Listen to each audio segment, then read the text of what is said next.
Hello everyone and welcome to the ETAP course. We'll begin now step by step to dive into this course and to see every model that is in our interest and to have a detailed and comprehensive view of those models. So as maybe we have also some beginners or non-experienced user, we'll spend the first lecture to explain the first and the basics of ETAP.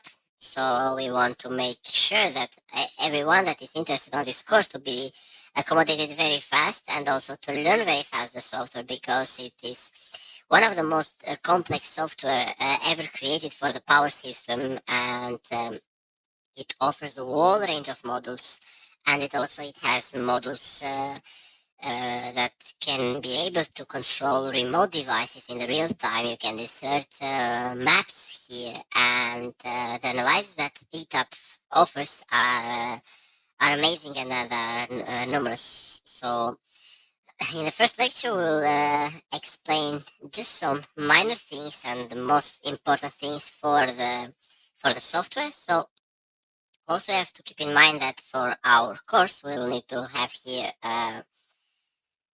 let's say, a folder. You can create it whenever you want in your directory, but I would like to have it here on desktop because here we will save everything. And also don't be afraid if you didn't catch something or if you didn't save something, because everything that we'll explain on this course, this will be automatically attached to the Udemy course, so no worries for that. So we'll begin with the software, and we'll begin to explain a little bit the toolbars here before going to the next lecture on learning how to create a project step by step. So as you may know, all the power system software, they have the same, let's say, compound here.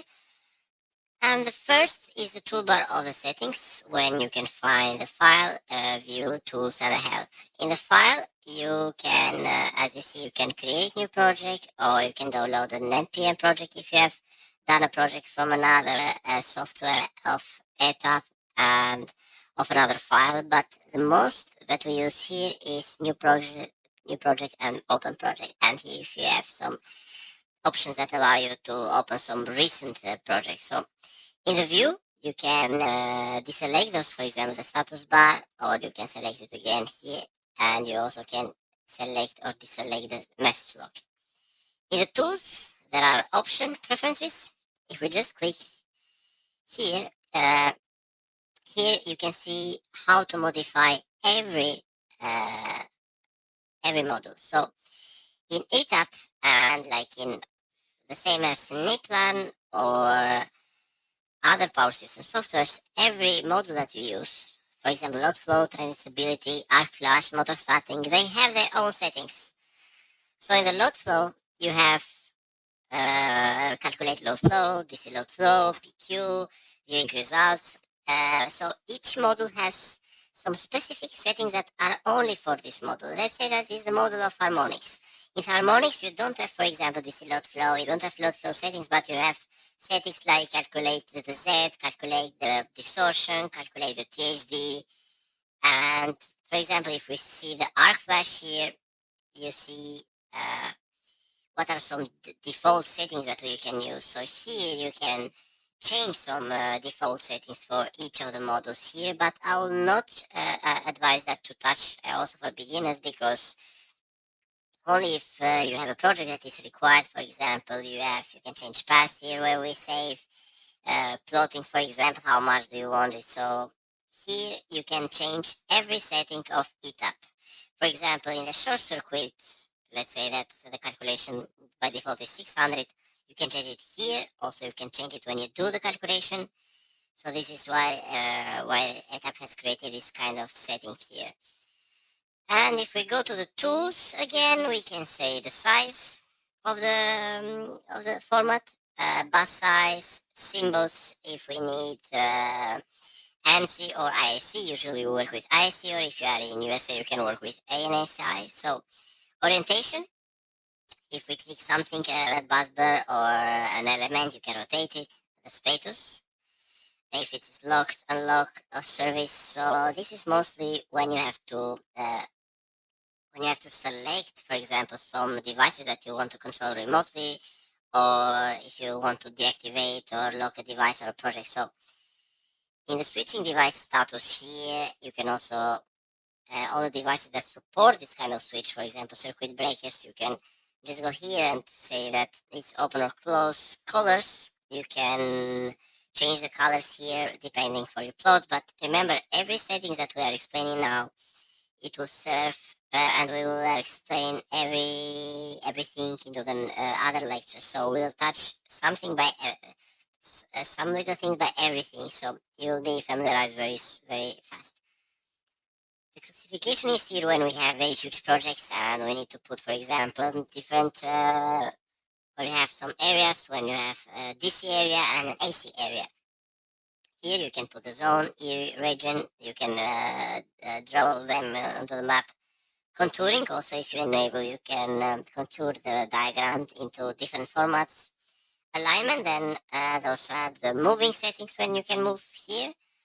And if you also with rotate is the same as orientation. So if you can rotate the whole project, and here, for example, the group and group, those are, let's say, grayed out now because we are not using a project. For example, if you have 5 buzzbars and you want to group into a, let's say, into area, you just select them all and group like the same as you do in PowerPoint or in Word. So, and the project audit, which is a more complex setting, which is mainly not used. Then in the help, you have everything regarding what you can search about from the license, from everything, how it's built, what are some manuals, tutorials, and you are free to do that anytime. So also here, you can create a new document. Is the, as we call it, we can move it here, like, by touching the 4 dots here with the cursor moving. Here is what we say the access toolbar. So here you can access some settings that are the most used, as zooming, moving, cutting, copying, pasting, and for example, power calculator here that we will do also later. Here is also a toolbar option for opening some blocks. So if you want to change a block, if you want to create your own block here, and as you see, those toolbars can be moved. Here is the settings of the grid. So imagine that we will create a project. We are creating one grid here, and we are putting our elements here. Everything will be shown here. If you have multiple grids, you can select from here, and you can check that I don't want to work on this grid, but I want to work in my other grid or my other project. Also here, those are some of the alignment for the tools, and some drops if you have some templates that you want to use. That also will explain it later. NetPM and ETAP Manager, those are mostly when you have to connect through the database of projects. In the left side are all the, let's say, the models that that we want to access, for example, and this is called the hierarchy, or the view tab mostly, because if we are working now in the system manager, you can see all the folders here, or we can see the line diagram. And let's say that you are looking at some results. If we click here in the one line diagrams, you'll be switched to the diagram that you are using. But if you switch to stars, the system, or the star system, then you can go to another type of view when you can, for example, if you're doing cable pulling system, you'll be redirected to another window when you can do your analysis here. And also here we can select all the models, and then it will show in the right side, but we will explain exactly those in the next lecture. Then is the message log. Of course, everything that we do will be shown here, every calculation, if it's an error or no, like in the other softwares. So here is how we switch to other systems and to switch to our, for example, scenarios and study cases. So thank you, stay tuned, and in the next lecture we'll learn how to create a project from scratch. Thank you.